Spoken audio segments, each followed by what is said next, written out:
Bapak, Ibu, Saudara, Saudari, para pendengar firman Tuhan pada channel Suara Sabda Pagi yang dikasihi Tuhan di mana saja berada. Selamat pagi dan salam jumpa kembali dalam renungan harian Minggu Advent kedua, Kamis 14 Desember 2023. Hari ini juga Gereja Katolik memperingati salah satu orang kudus yang dihormati di dalam gereja, yakni Santo Yohanes dari Salib. Bapak Ibu, para pendengar firman Tuhan, semoga saya menjumpai para pendengar firman Tuhan pada channel Suara Sabda Pagi dalam keadaan sehat dan masih tetap setia untuk mendengar dan mengikuti renungan harian hari ini pada channel Suara Sabda Pagi. Sebelum kita mendengar firman Tuhan dan mengikuti renungan, mari kita mengawalinya dengan sama-sama berdoa. Dalam nama Bapa dan Putra dan Roh Kudus. Amin. Allah Bapa Maha Mulia, kami bersyukur atas hari baru dan nafas hidup yang senantiasa Engkau berikan kepada kami. Kami mohon anugerahkanlah kepada kami kekuatan Roh Kudus-Mu, agar kami berani mengingkari diri dan mencintai salib seperti Santo Yohanes, sehingga kelak kami diperkenankan memandang kemuliaan-Mu yang kekal. Demi Kristus Tuhan dan pengantara kami, yang hidup dan berkuasa kini dan sepanjang masa. Amin.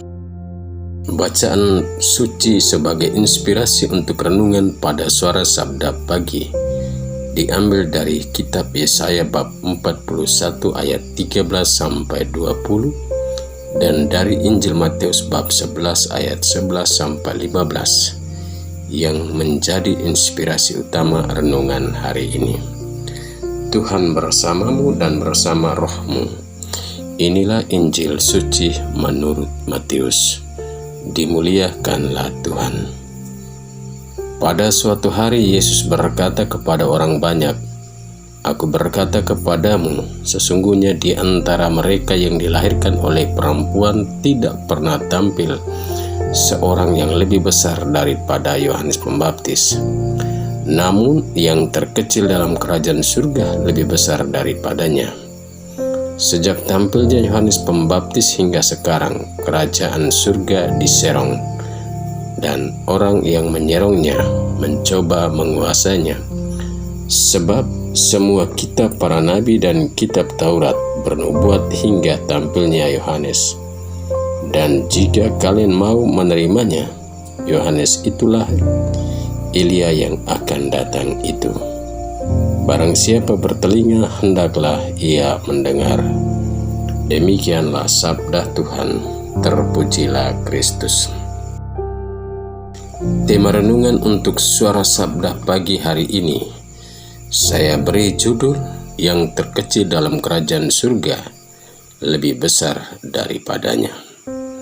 Bapak Ibu para pendengar firman Tuhan, sesuatu yang kecil itu sering dipandang rendah, tidak berguna dan tidak berarti, dianggap remeh dan tidak bernilai, tidak dipakai. Sering kita mendengar orang berkata, "Kamu anak kecil, kamu orang kecil. Anak kecil tahu apa? Anak kecil perlu dengar orang besar berbicara."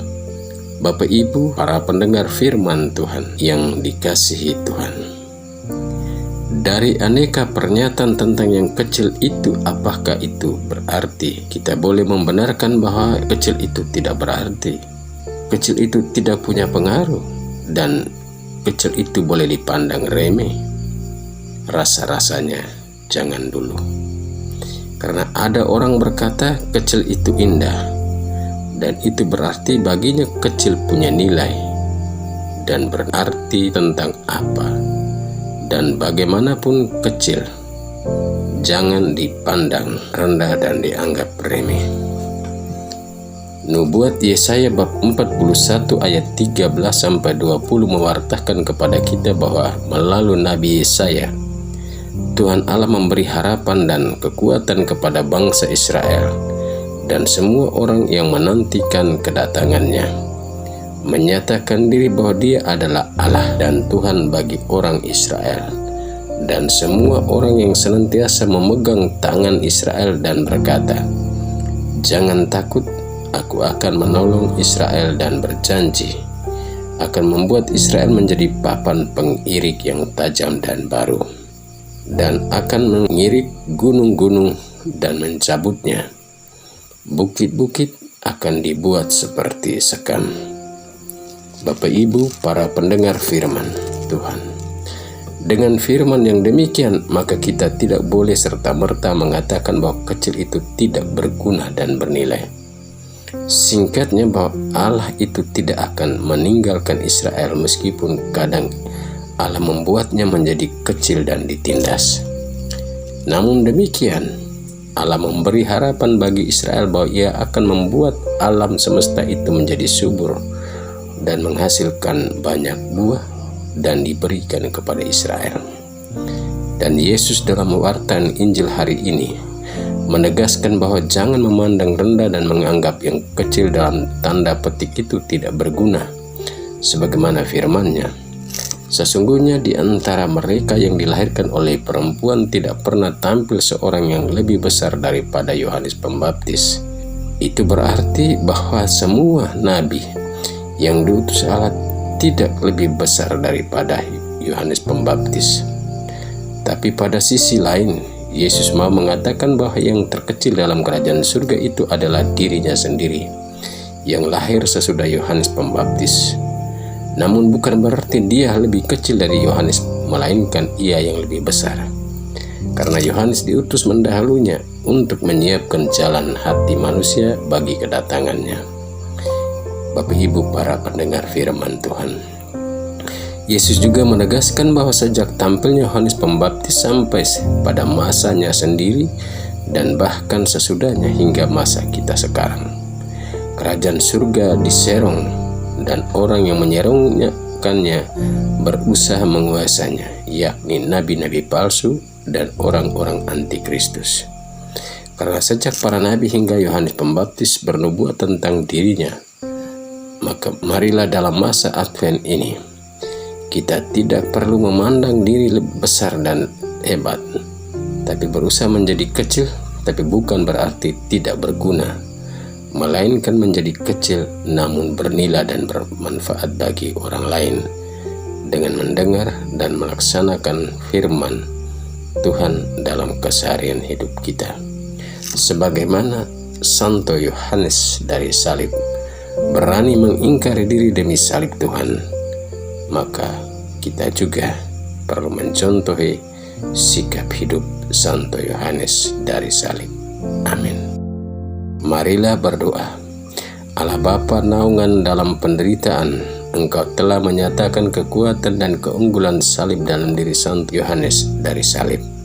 Semoga kami dikuatkan berkat salib, sehingga iman kami tetap berdiri kokoh dan kuat. Demi Kristus Tuhan kami. Amin. Tuhan bersamamu dan bersama rohmu. Kita sekalian, semua orang yang kita doakan, yang kita janjikan doa, yang mengharapkan doa-doa dari kita, segala rencana, usaha dan kerja, pengabdian dan pelayanan kita hari ini senantiasa dinaungi, dilindungi, dibimbing dan diberkati oleh Allah yang Maha Kuasa, Bapa dan Putra dan Roh Kudus. Amin. Selamat beraktivitas, Tuhan memberkati.